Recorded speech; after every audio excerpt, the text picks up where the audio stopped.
మాకు రెండు పంటలు సంపూర్ణంగా పండించుకున్న జిల్లాలు ఇవాళ కరీంనగర్ జిల్లా, వరంగల్ జిల్లా, పార్ట్ ఆఫ్ నల్లగొండ జిల్లా కూడా. మీరు ఇప్పుడు అడగండి, మీరు కావాలితే ఇప్పుడు మీ ఎమ్మెల్యే ఉన్నారు కదా, అడగండి.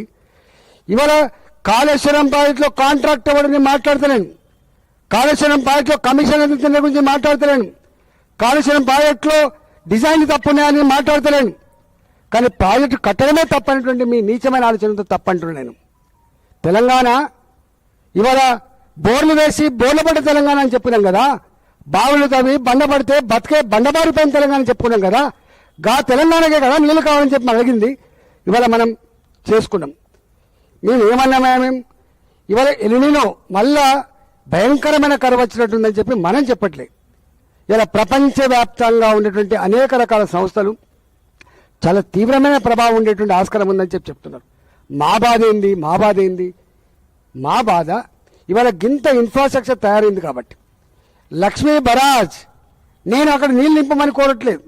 ఎన్డీఎస్ఏ ఏం చెప్పింది, వీళ్ళు ఏం చేసిండ్రు, ఎందుకు ఇన్ని సంవత్సరాలుగా ఇవాళ రాజకీయం చేస్తూ ఉన్నారు, ఎందుకు ఇన్ని సంవత్సరాలుగా జాప్యం చేస్తూ ఉన్నారు, ఎందుకు తెలంగాణ ఉత్తర తెలంగాణ ప్రజల కళ్ళల్లో మట్టి కొడుతున్నారు, ఎందుకు హైదరాబాద్ నగరాన్ని నీళ్ళు రాకుండా చేస్తున్న గురించి నేను మాట్లాడతాను. నేను అంటలేను. నేను అడుగుతుండాలి ఏంటంటే ఇవాళ ఇంత భయంకరమైన హెచ్చరికలు వచ్చిన తర్వాత కూడా మీకు సోయి లేకపోతే ఎట్లా అని చెప్పి అడుగుతున్నాను. ఇవాళ ముఖ్యమంత్రి గారిని విమర్శించడానికి రాలే, ఇక్కడికి కాంగ్రెస్ ప్రభుత్వాన్ని విమర్శించడానికి రాలే. బాధ్యత కలిగిన వాళ్ళు మీరే కాబట్టి ఇవాళ నేను కేసీఆర్ గారిని డిమాండ్ చేయను. కేసీఆర్ గారు ఇవాళ చేసే పొజిషన్ లేడు కాబట్టి, ఇవాళ చేసే పొజిషన్లో ఉన్నది ప్రభుత్వం, ఉన్నది కాంగ్రెస్ పార్టీ. ఇవాళ రేవంత్ రెడ్డి గారు ఉన్నారు కాబట్టి అడుగుతున్నా నేను, ఈ చేయాల్సిన బాధ్యత ఎవరిది ఉన్నది. నేను అడుగుతున్నా, ఇవాళ అన్నారంలో బొంగబడ్డదా, సుందీలో బొంగబడ్డదా, గింత రాజకీయం, గింత నీచమైన ఇవాళ మీరు తెలంగాణలో బోలెడంత మంది రిటైర్డ్ ఇంజనీర్లు మాత్రమే కాదు, ఎక్స్పర్ట్ ఇంజనీర్లు కూడా ఉన్నారు. ఒక మీటింగ్ పెట్టవచ్చు కదా, నిజంగా బొంగబడ్డలా, నిజంగా ఎన్ని టీఎంసీలు నింపవచ్చు, అన్నారంలో ఎన్ని టీఎంసీలు నింపవచ్చు, సుందీలలో ఎన్ని టీఎంసీ ఎత్తిపోవచ్చు. ఇవాళ ఏం చెప్తుంది మళ్ళా, ఇక్కడ ఇంత భయంకరమైన తెలంగాణలో కరువు ఉండి, నేను మొన్న కరీంనగర్ పోయినామన్నా, బిడ్డ ఒకసారి విత్తనాలు వేసినాం, పత్తి విత్తనాలు అవి పొట్టిపోయినాయి, మొలవలేదు, మళ్ళీ రెండోసారి కూడా మళ్ళీ విత్తనాలు వేస్తున్నాం బిడ్డ అన్నారు. అవి ఎండిపోతా అంటే మొలవకపోతే కుండలతోటి నీళ్ళు తీసుకుపోయి పోస్తున్నాం బిడ్డ, ట్యాంకర్లతో నీళ్ళు తీసుకొచ్చుకొని వేస్తున్నాం బిడ్డ. నీకు తెలుసు కదా బిడ్డ, ఒక్కసారి విత్తనం వేయాలంటేనే ఎకరానికి 4-5 వేల రూపాయలు ఖర్చు అవుతాయి.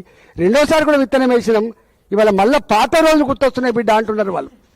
ఎక్కడ నార్లు వేలే. మీకు ఉండాల్సిన సో ఏంటంటే ఇవాళ మిషన్ భగీరథ వచ్చిన తర్వాత ఊర్లలో బావిల నీళ్లు తాగుతలేరు, బోర్ల నీళ్లు తాగుతలేరు. ఈ ఊర్లలో ఇవాళ ఎక్కడో ఎల్ఎండిలో నీళ్లు బటనాలు చేస్తే కొన్ని 100 గ్రామాల నీళ్ళు వచ్చే పరిస్థితి వచ్చింది. మరి చేసిండ్రు. ఇవాళ మొత్తం తాగే నీళ్లు తెలంగాణ ప్రజలకి మళ్ళీ గోదావరి నీళ్ళన్నా కావాలి, మళ్ళీ కృష్ణానది నీళ్ళన్నా కావాలి. పోయిన సంవత్సరం ఎట్లా నీళ్ళు వచ్చినాయి, ఎట్లా వర్షాలు పడ్డాయి, ఎట్లా గేట్లు ఎత్తినాం, దాని గురించి మాట్లాడుతున్నాను. నేను అంటున్న వాళ్ళు ఏంటంటే ఇవాళ రెండోసారి విత్తనం వేసి మొగుల వైపు చూస్తున్నారు ప్రజలు, రైతులు. మీకు తెలుసు, ఒక పంట ఎండిపోతే ఎంత దుఃఖం ఉంటుందో. వెనుకట్లాగా గుమ్ములు లేవు బాబు, వెనుకట్లాగా ఘర్షలు లేవు. ఇలా వచ్చిన గింజ వచ్చినట్టే పోతుంది. ఇవాళ నిల్వ ఉండదు. ఒకప్పుడు అంటే 2 ఏళ్ళు కరువు వచ్చినా, 3 ఏళ్ళు కరువు వచ్చినా గడ్డి వాములు ఉండేది పశువులకు, సొప్ప అటుకుల మీద పెట్టి సాంప్రదాయం ఉండేది. ఇలా గుమ్ములలో వడ్లుండేది. 3 ఏళ్ళు కరువు వచ్చినా, 4 ఏళ్ళు కరువు వచ్చినా బతుకుతెరి ఉండేది. కానీ ఇవాళ చొప్ప అటుకులు లేవు, వరిగడ్డి వాములు లేవు, ఇళ్లలో ఘర్షలు లేవు, గుమ్ములు లేవు, నిల్వ లేదు. ఏ నెల కాలంలో కొనుకొచ్చుకోవాలి. గిట్లాంటి ఈ పరిస్థితులలో మీరు ఇవాళ అక్కడ 90 టీఎంసీ 90,000 క్యూసెక్ నీళ్ళు వస్తున్నాయని చెప్తుంది. దాదాపు 7.5-8 టీఎంసీల నీళ్ళు, 11,400 క్యూసెక్లు ఒక్కొక్క టీఎంసీ అవుతుంది. ఇవాళ మేము మొదటి నుంచి చెప్తా ఉన్నాం, ఎండాకాలంలో కూడా 1-2 టీఎంసీలు తెచ్చే కెపాసిటీ ఉన్న జీవనది ప్రాణహిత. ఇవాళ మీరు అంటున్నారు బరాజు లేదు కదా, మేము అంటున్నాం బరాజు నింపమని. మేము అంటలేం బరాజు నింపాలి, లక్ష్యం బరాజు పుల్లలు కూలిపోయినా కూడా నింపు అంటలేం. మేము దేవాదుల కిందనే ఉంటుంది. దేవాదులకు బ్యారేజ్ లేదు. గోదావరిలో వచ్చే నీళ్లను కొంచెం కాలువ కొట్టి ఈ పంపంలో తీసుకొచ్చి అక్కడి నుంచి లిఫ్ట్ చేస్తారు. దాదాపు నాకు తెలిసి 0.6 TMC 0.7 TMC ఫర్ డే. ఇవాళకి కూడా బరాజు లేకుండా అక్కడ దేవాదుల నుంచి లిఫ్ట్ అవుతున్నాయి. మేమేమంటున్నాం, కన్నెపల్లి పంప్ హౌజులు లో లెవెల్లో ఉంటాయి కాబట్టి ప్రాణహిత గోదావరి తాగేటప్పుడు అక్కడ మలుపు తిరుగుతుంది, తిరిగి ఆ నీళ్ళన్నీ కూడా వంపులకు వస్తాయి. ఆ వంపు పాయింటే కన్నెపల్లి పంప్ హౌజ్ల పాయింట్. అది గక్కడ మోటార్లు మునిగితే చాలు, మన బాయిల మోటార్లు ఉంటాయి. బాయిల మోటార్లు ఉంటే ఎక్కడ దాకా మనం ఆన్ చేస్తాం. ఇవాళ చివరికి అదేమంటే బుడ్డి కింద ఫుట్బాల్ తేలేంత వరకు మనం ఆన్ చేస్తాం. ఇవాళ ఇక్కడ మోటార్లు మునిగితే చాలు కదా. ఇవాళ 90,000 కుసకల నీళ్లు దాదాపు 7.5 TMCలు వస్తున్నాయి కదా. నువ్వు ఫుల్ స్థాయిలో లిఫ్ట్ చేస్తే కూడా నీకు లిఫ్ట్ చేసేటువంటి కెపాసిటీ కేవలం 2 TMCలే కదా. ఆ 2 TMCలు తీసుకుపోయి అన్నారం లేచి అక్కడ కూడా నువ్వు ఎక్కువ నిలవబెట్టకుండా మళ్ళీ మోటార్లు మునిగేంత వరకు నీళ్లు నిలుపుకొని అక్కడి నుంచి సుందీలు వేసుకొని అక్కడ కూడా నువ్వు మోటార్లు మునిగేంత వరకు నీళ్లు పెట్టుకొని నువ్వు సేఫ్ జోన్, నువ్వు చెప్తున్న సేఫ్ జోన్ ఇలా శ్రీపాద ఎల్లంపల్లి ప్రాజెక్ట్ అది మూలం. అక్కడి నుంచి నువ్వు అంతటి పంపు చేసుకోవచ్చు. నువ్వు 160 TMCలా 200 TMCలా ఎంతైనా పంపు చేసుకునే ఆస్కారం ఉన్నది ఎల్లంపల్లి ప్రాజెక్టు. మేము గిది అడుగుతున్నాం, మేము తప్ప ఇదేమన్నా? దీనికి మా రిటైర్డ్ ఇంజనీర్లు సూచనలు చేయాలి, మా ఇంజనీర్లు సూచన చేయాలి, దీనికి సమీక్షలు పెట్టాలి. నేను అంటున్నా ఎన్డీఎస్ఏ ఏం చెప్పిందో నీకెరక చెప్పచ్చు. ఎన్డీఎస్ఏ ఇగో ఈ లక్ష్మీ బరాజులో మొత్తం పూర్తి స్థాయిలో దీన్ని రీసెర్చ్ చేయకుండా, దీన్ని అధ్యయనం చేయకుండా, దీన్ని రిపేర్ చేయకుండా నీళ్లు నిలబెట్టద్దని చెప్పొచ్చు. నేను ఒక్క సుక్క కూడా నీళ్ళు నిలబెట్టాలని చెప్పట్లేదు. పోతున్న నీళ్ళు అవి, ఇప్పుడు ఈ కరువుల్లో పోతున్న నీళ్ళు అవి. నేను చెప్తున్నట్టుగా ఆ పాయింట్కు వచ్చే పోతాయి ఆ నీళ్లు, లో లెవెల్ పాయింట్కి వచ్చే పోతాయి నీళ్లు. గాలి లిఫ్ట్ చేయమంటున్నాం మేము. మీరు అంటున్నారు దీన్ని అడ్డం పెట్టుకొని రైతుల జీవితాలతో చెలగాటమాడే ప్రయత్నం చేస్తే ఇలా ఖబర్దారని చెప్పి హెచ్చరిస్తాను. ఇవాళ నేను అంటున్నా, మీరు మాట్లాడుతున్నారు కాంగ్రెస్ పార్టీ నాయకులు, బీఆర్ఎస్ పార్టీ నాయకులు మాట్లాడుతున్నారు, నేను బీజేపీ నాయకులు మాట్లాడుతున్నా. ఇలా బెస్ట్ జడ్జెస్ ప్రజలు మాత్రమే. ఎవరు ఏం చెప్తున్నారు, ఎవరు ఎందుకోసం చెప్తున్నారు, ఎవరు చెప్పే నిజమో రైతులు రేపు ఇవాళ నేను హైదరాబాద్ ఎంపీ, ఇక్కడ మున్సిపాలిటీలో ఎన్ని బోర్లు వేస్తున్నాం. 5 MLD నీళ్ళు కావాలి రోజుకని చెప్తున్నా కదా. 105 MLD తక్కువ ఉన్నాయని చెప్పి నేను చెప్పట్లేదు, ఎవరో రివ్యూ చేస్తే ఇవాళ నేను 105 MLD నీళ్లు వాడుకున్నా, మంజిరా వాడుకున్నా, ఇవాళకి కొంత నీళ్ళు ఇచ్చినా MLD నీళ్లు దాదాపు ఉన్నాయి. హెచ్చరిక చేసిండ్రు, 25 రోజుల వరకే నీళ్ళు ఇవ్వగలుగుతారని చెప్పి హెచ్చరిక చేసిండ్రు. మరి మీరు ఆల్టర్నేటివ్ చూసుకోమంటున్నారు. ఎక్కడి నుంచి తెచ్చిస్తావు నీళ్ళని? ఏదైనా పశువులు కొట్టుకోవడానికి, కరవతే బయట కొట్టుకోవడానికి? హైదరాబాద్ ప్రజానికం 1,40,000 జనాభా, ఇంకో 40-50 లక్షల జనాభా వచ్చిపోతుంటది. 2 కోట్ల జనాభా. ఇది పెద్ద గొప్ప సిటీగా, గొప్ప నగరంగా మనం చెప్పుకుంటాం. ఇక్కడ ఇంత ఐటీ హబ్గా చెప్పుకుంటాం, పరిశ్రమ హబ్గా చెప్పుకుంటాం. మరి ఈ హబ్లో రేపు తాగే నీళ్ళ సమస్య వస్తే ఎట్లా అంటున్నాం. తప్ప అని చెప్పి అడుగుతున్నాం. మేము ఆలోచన చేయండి. మీరు విజ్ఞులుగా ప్రభుత్వంలో ఉన్న వాళ్ళు మీరు కదా, చేసే స్థాయిలో ఉన్న వాళ్ళు మీరు కదా, ఆలోచించాల్సింది మీరు కదా. అవసరమైతే రిటైర్డ్ ఇంజనీర్లతో మీటింగ్ పెట్టు కదా, నీ డిపార్ట్మెంట్తో మీటింగ్ పెట్టు కదా. నీకు అఖిలపక్షం పెట్టే సంస్కారం లేకపోవచ్చు, ఇతర పార్టీల కంటే కూడా నీకు ఎక్కువ అనుభవం ఉండొచ్చు, నాలెడ్జ్ ఉండొచ్చు. మేము కాదంటలేం, నువ్వు మేధా సంపత్తి ఉండొచ్చు.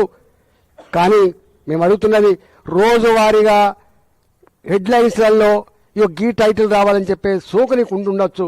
రోజు ఆ వార్తలు చూసి సంతోషపడుతుండొచ్చు. కానీ ప్రజలు మాత్రం దుఃఖిస్తున్నారు. ఇలా అడుగుతున్నారు. నేను మొన్న పోతే ఒక 20 మంది అడిగినా ఏమైందంటే, సార్ తప్పు సార్, నువ్వు పట్టించుకుంటలేవు సార్, నువ్వు మా కరీంనగర్ జిల్లాలో వదిలిపెట్టిపోయినావు, నువ్వు పోయి హైదరాబాద్లో పడ్డావు, కష్టమవుతుందని చెప్తున్నారు అని 20 మందిని అడిగితే 19 మంది తప్పు చేస్తుంది సార్ గవర్నమెంట్ అంటున్నారు. అర్థం చేసుకో, నీ ఇంటెలిజెన్స్ ఎట్టిపోయింది, నీ ఆఫీసర్లు ఎడిపోయినరు, నీ కార్యకర్తలు ఉన్నారు, నీ నాయకులు ఉన్నారు, నీ గ్రామ గ్రామాల రిపోర్ట్లు ఉన్నాయి.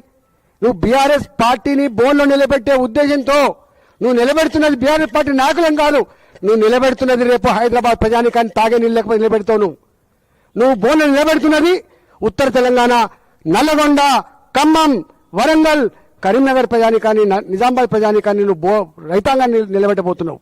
రేపు తాగే నీళ్ళకి కాస్త ఇబ్బంది వచ్చే ఆస్కారం ఉంది.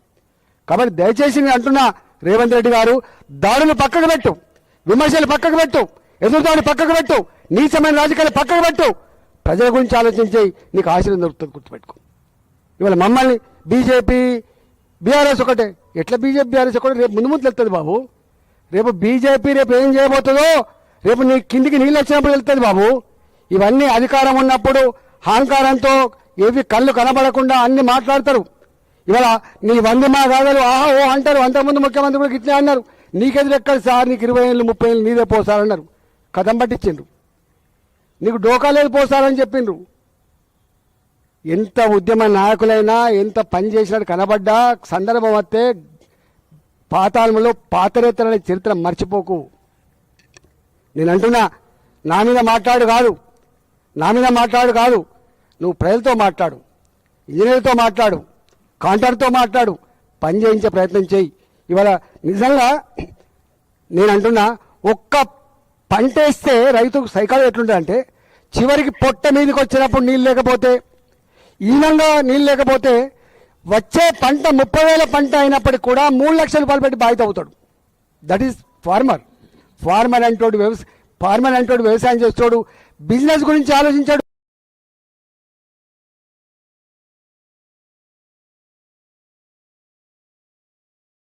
కళ్ళ ముందే తను వేసిన పంట ఎండిపోతే చేతికి రాకపోతే దుఃఖిస్తాడు రైతు. గది రైతు సైకాలజీ. ఇవాళ ఈ లక్ష్మీ బరా ఇవాళ ప్రాణహిత చేవెళ్ళ ప్రాజెక్టు మీ పాత ఏదైతే ఉందో, ఇవాల్టి ప్రాణహిత ప్రాజెక్ట్ ఏదైతే ఉందో, నేను అంటున్నా, ఒక్క తడికి నీళ్ళు ఇచ్చినా కూడా పంట బయటపడుతుంది. ఇవాళ వర్షాలతో, బావిల నీళ్ళతో, బోర్ల నీళ్ళతో, చెర్ల నీళ్ళతో పంటలు నోటికాడికి వచ్చి ఒక తడి లేకపోతే ఎండిపోతాయి, 2 తళ్ళు లేకపోతే ఎండిపోతాయి. అలాంటి పంటలకు శ్రీరామ రక్ష ఇగో ఈ ప్రాజెక్టు.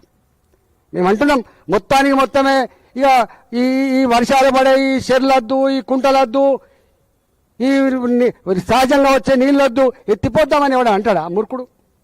అంటున్నది ఏంటంటే, ఇవన్నీ ఉన్నళ్ళ కూడా చివరి వరకు పంట పండకపోతే రైతనేవాడు నష్టపోతున్నాడు కాబట్టి, వేల కోట్ల రూపాయలు నష్టపోతున్నాడు కాబట్టి, రైతుల ఆత్మహత్యలని చెప్పి మనం చర్చించడం కాబట్టి, రైతు రాజ్యం బాగుపడదు కాబట్టి, ఎద్దేసిన వ్యవసాయం బాగుపడదు కాబట్టి, రైతుల ఆత్మహత్యలు దేశానికి మంచిది కాదు కాబట్టి, ఇవాళ కేంద్ర ప్రభుత్వం కూడా వ్యవసాయానికి ఎంత పెద్ద పీట వేస్తుందని చూస్తా ఉన్నాం. లక్షల కోట్ల రూపాయల సబ్సిడీ ఉన్న ఎరువులు సబ్సిడీ ఇస్తుంది.